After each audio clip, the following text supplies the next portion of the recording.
The art challenges the technology, and the technology inspires the art. John Lasseter.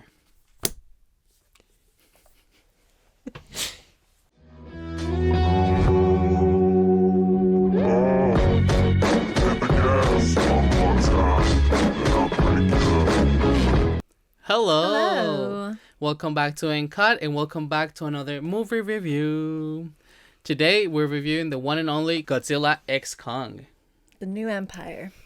We watched this movie about 2 or so weeks ago. Something like that. Yeah. And let's be honest, I was the one that was the most excited for it. Kaylin was more like, okay, whatever. But I kind of have to give her a little push to come see this movie. I have never seen any of the other movies. I think you're the same. Or have you seen I've seen more? One time we took a plane somewhere. It might have been to Miami. And I watched Godzilla vs. Kong. That is the only movie that I've seen. And I actually really did like it. Is that the one just before this movie? I think so. Okay. It might have been a different one. It might have been not that one. But right. Godzilla was definitely in it. I remember that. Well, if it's Godzilla versus Kong, then yeah. It might have been just Godzilla. I don't know. Anyways, I liked this so much that when this one came out, I was like, we definitely have to go watch it. And we've seen the trailers every time we go to the movies, and we're like, it looks pretty cool. And there was Mini Kong. There was Mini Kong, of course. That was the appeal. For me, specifically. Not for me. For me, I was like, Mini Kong looks kind of weird. I was very intrigued by the Mini Kong. But once we actually watched the movie, I personally really liked it. I really enjoyed my time in there. And I will say the new monkey, the head bad honcho monkey. The villain was so cool. The character design was absolutely amazing. Mm-hmm. I think it was based on Kratos from God of War, just by the look of it. Not confirmed, but looks pretty similar. Because of the red markings and stuff. Should we do a side-by-side? I know, right here, if you're on YouTube. But no, this movie was really, really good. I really liked it. Really enjoyed it. This movie came out on March 29th. I don't believe it's on streamers It's yet. still on theaters, I'm pretty sure. Still in like a few. But it was distributed by Warner Bros. By the time of recording this. Right. It was distributed by Warner Bros. So it'll probably be on Max within this month. Probably see it there. It was directed by Adam Wingard. And made $546.9 million at the box office. Whoa. I do not know how much the budget was, but I imagine it was about the same. You think they broke even? You don't think they made? I don't mean it like that. I mean that because this movie was almost all digital visual effects, I imagine they spent the budget was definitely chunk. Huge. Oh, the budget was 135 to 150 million. Am I underestimating how much it costs to have all these visual That's effects? a lot of money. I know, but like comparatively? I guess. Yeah, it sounds like it should be more, but I think that's right about how much films usually spend. I guess. On stuff like that. But I mean it tripled the budget. So definitely a cinematographical win. Yeah, definitely. Which is triple the budget for income is kind of like what Hollywood aims for. Double is still not a success for some reason. But yeah, I think last year Godzilla winning its very first Oscar award of the entire franchise. Technically this year. Because this year, when they did the Oscars. For last year's movie. Yeah. I think made it so that fans actually came back to the theaters, or new fans came to the theaters, wanted to see a little bit more of this special effects that are so acclaimed. Yeah, they were breathtaking. Did we see it in 3D? We saw it in IMAX 3D, I'm pretty sure. Yeah, because I remember the experience was elevated. It definitely was. And I think this is one of those movies that you definitely have to watch in 3D and IMAX if possible.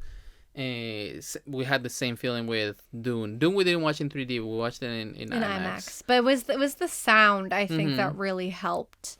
I really enjoyed my experience watching this. Definitely. I don't know if I would enjoy it that much, just plain digital. Yeah. I definitely wanted to make sure we watched it in IMAX 3D.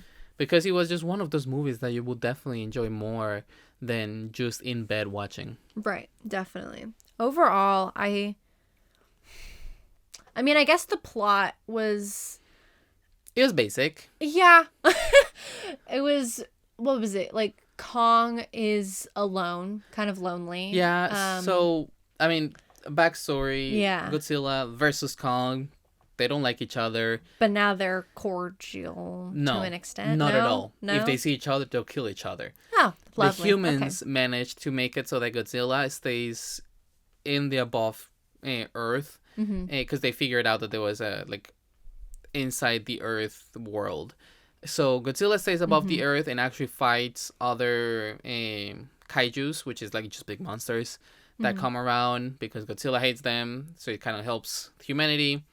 And then they managed to have Kong, which is the friendlier being, the more reasonable one, because actually knows sign language with this one girl that is indigenous to this one tribe that was like connected besties with Kong. Because their tribe is actually kind of connected with Kong and they inside Earth. So they managed to have him go inside the Earth where there is no other monkeys, no other Kongs. As far as he knows. But that's kind of where the movie continues, is that he discovers more. And he was so lonely, so sad, but all of a sudden he gets injured, comes back to the above Earth, and everything starts going down, and it's like something big is coming, and Godzilla can feel it. And they hear like war cry. Yeah. Is kind of what's happening. They not only the indigenous people that live in that area are feeling that something's up, but also the actual animals that live there know that there's something happening. Yeah. So happens to be that the rest of the monkeys that were actually put in like kind of like a jail almost by Godzilla. I think so. Yeah. Yeah. Godzilla defeated the Kongs centuries prior, and now they're want to try and escape and destroy the world like they had tried to the first time. So at that point, Godzilla and Kong kind of team up. They're not friends, but they'll have to tolerate each other to survive. I gotta say something. You might hate me for. Okay, so you know that like white dragon thing, right? That looked a little bit too similar to the How to Train Your Dragon white dragon love interest. I agree. We need a side by side, because that's all I could think about when I saw this creature. Like, this is the love interest from How to Train Your Dragon. I wasn't really thinking about that. I was more so thinking that dragon looks very similar to Godzilla, but it's not the same species. Do you know what I'm talking about? Yes, the one that the bad Kong rides. Yeah. Yes. That one looks puny. What do you mean it kind of looks like Godzilla? It does look like Godzilla. It looks so cute almost. No, it does not look cute. Yes, it looks cute. Whatever. Do I need to show you? No, I've seen it. What are you talking? I just watched the movie. It just looks adorable. I mean, I guess in a way like a mini Godzilla. It's not even that mini. It's huge. It's bigger than the Kong. Slightly, but it still looks cute. I don't know how to explain it. That guy, like, come on. The one that looked really cute was the moth at the end. That moth looked cute. All the animals had a cuteness. The moth was really funny because supposedly was there to protect the portals and make sure that no one goes out and just like help them in general. And it was such a big deal that the moth was coming to help. And the moth did nothing. Right. They didn't protect the portals. Yeah. Everyone made it outside of the portals.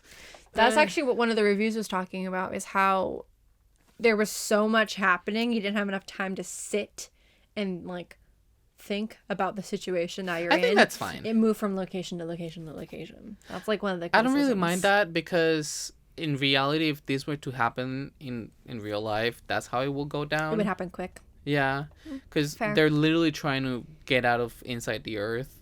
So why would they wait? Why would they fight down to then make it in? Yeah. They would just try to escape and make it outside. I guess so. Yeah. Do you want to hop into some reviews? Sure. Go right ahead.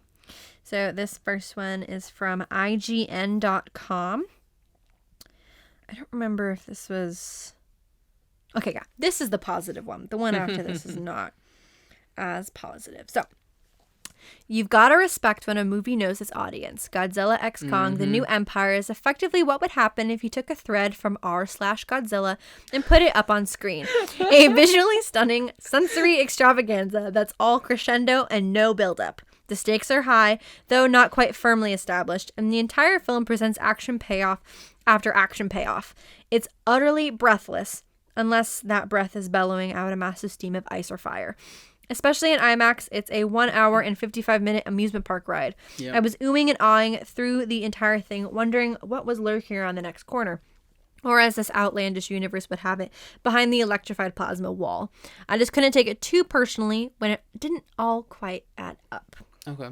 While that's all certainly impressive and the world building is literally out of this world, there are far too many elements at play in The New Empire. It's sensory overload. Wingard, an avowed fan of both title characters, has perhaps gone overboard, plunking us down in a world that blends ancient wisdom, advanced technology, and primeval lands. It all looks great, but because we're rushing through many of these environments, it's hard for any of them to make a lasting impression. Before we can even ask ourselves, how does Brian Tyree Henry's Bernie figure everything out so fast? We're on to the next location. The only depth we're getting is that of Hollow Earth, though the New Empire does go deeper on the Titan subterranean home turf than either Godzilla vs. Kong or Apple TV's Monarch series. Godzilla x Kong: The New Empire is a textbook visual thrill ride, punctuated by brief moments of forced emotion and little else. Director Adam Wingard has a lot of fun with textures, colors, and camera work, and he's adept at giving fans the over-the-top monster action that they demand via an imposing new villain. Unfortunately, there's no time to spend on making things make sense or even matter all that much, and what a few emotional punches are thrown lack the necessary wind-up to connect, save for some very well-done moments between Kong and his Hollow Earth kin.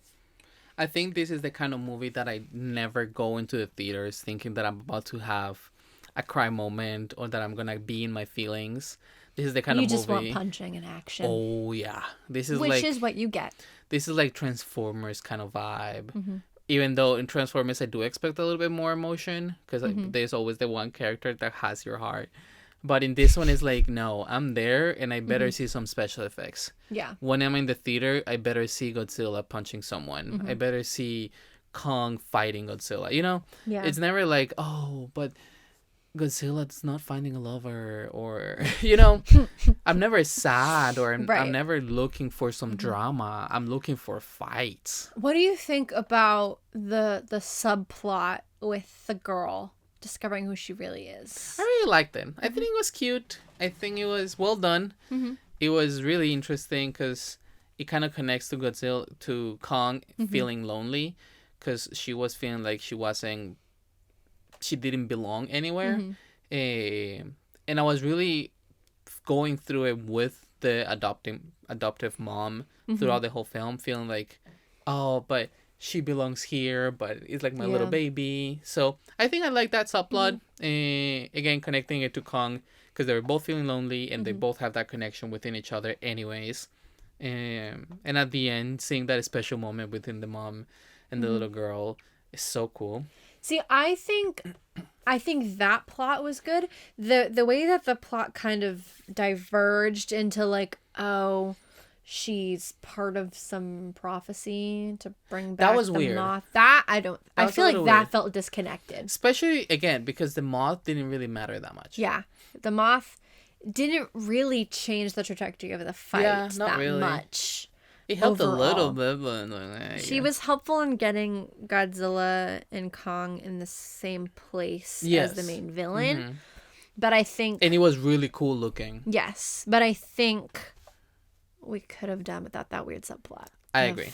Prophecy. The prophecy. I understand finding your people and your culture in your home, but the prophecy was a little much. That part, I think, felt very rushed. I'll agree with that. To kind of get through that subplot.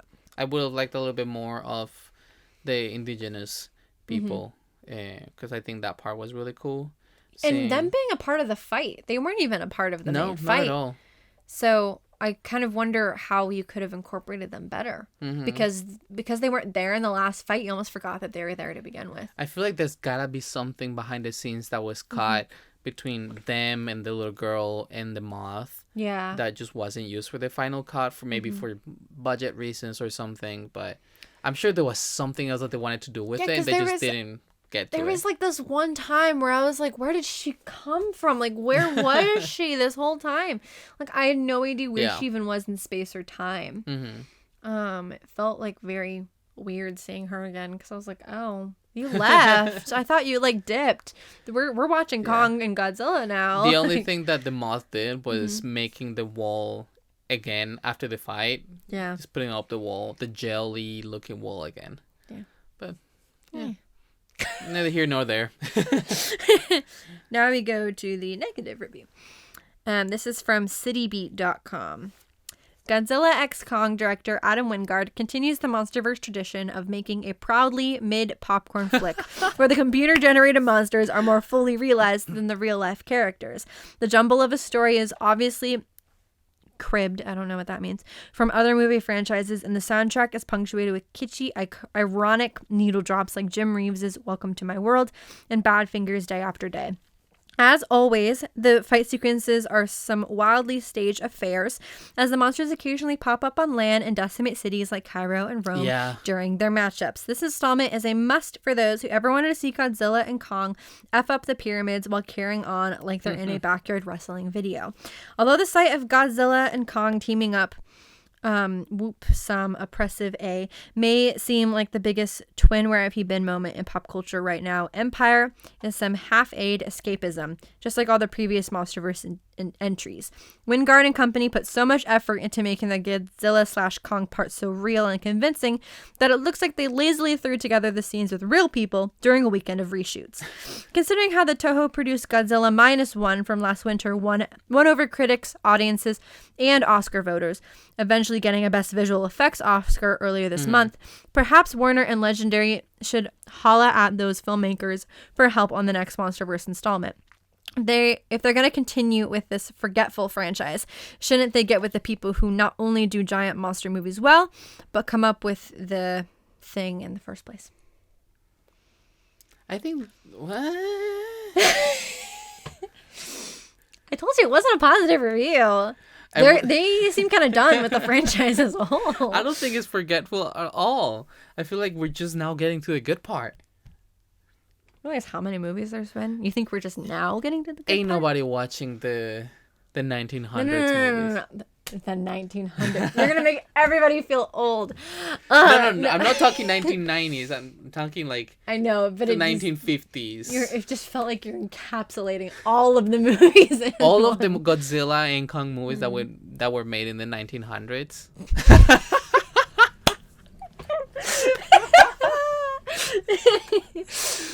They're all iconic, but not good by any means. I haven't watched it. I don't know, but I don't wanna.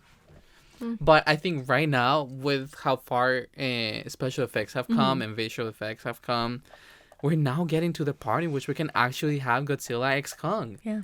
Or Godzilla versus Kong. I gotta say, I remember turning to you and being like, the poor people.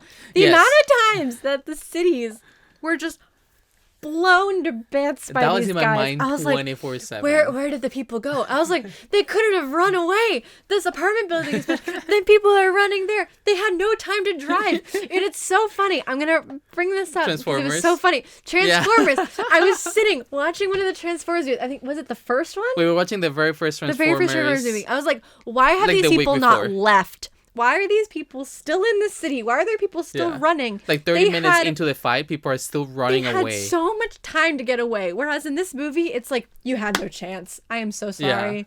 Yeah. You tried running this way. They came over that way. They immediately cut through buildings and fall into buildings and everybody is stuff. dead. Like, the amount of people that just died. Everybody is dead. And the pyramids? We're going to step on some pyramids? Wow. One thing I just couldn't not think about that. I know. One thing I did love is Godzilla taking over the Coliseum. That was so cute. So cute. I did like that. Yeah. Honestly, for someone that's never seen Godzilla movies, I had low expectations. And I was Did it surpass? Happy. Okay, good. I can't say that I was like, but I want to watch all of them. No. But would you watch a couple? Would you be like, The next Godzilla movie, the next Kong movie. It depends on the plot. Yeah. If we're just gonna do this versus again. Listen. The monster. How many times can they fight before they become friends? I'm just saying. A lot.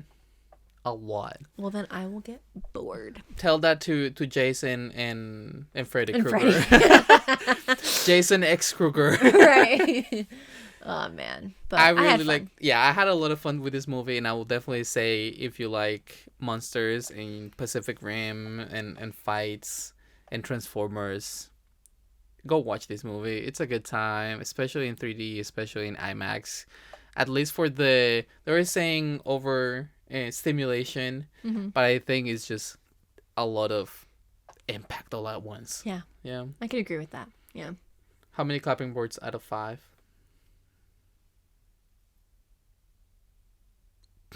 You're really putting some thought into this. It's between a 3 and a 3.5. Give me one. 3.4. Okay. I'm going to give this one a 3.8. Okay. Yeah. I wasn't mildly in love with it. Yeah. But it was solid. Grab your popcorn, watch a movie, but I don't think about it. I'll put it in the background. While you're like cleaning the house. Yeah. Just put it on. And they're looking, I'm like, yeah, that part, I remember that part. I remember that dragon. Next time I watch it, I'll be like, I can't not see it. It looked so cute. We'll go to the new How to Train Your Dragon park in Universal. And we'll like, be like, look, it's Godzilla. Yeah. Anyways, thank you so much for joining us one more time. You can follow us on Instagram as Ain't Caught the Podcast. You can follow us on YouTube to watch the recording of this podcast, as well as many other things, as That Film Couple, which is the same handle for short form content on TikTok, That Film Couple. You can also follow us on Twitch at SebasParra1K. If you're watching this right now on YouTube, you can find our podcast in any podcast platforms as Ain't Caught !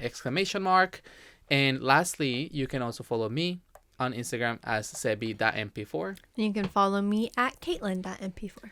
Thank you so much for being here one more time, and we hope to see you in the next one. And cut!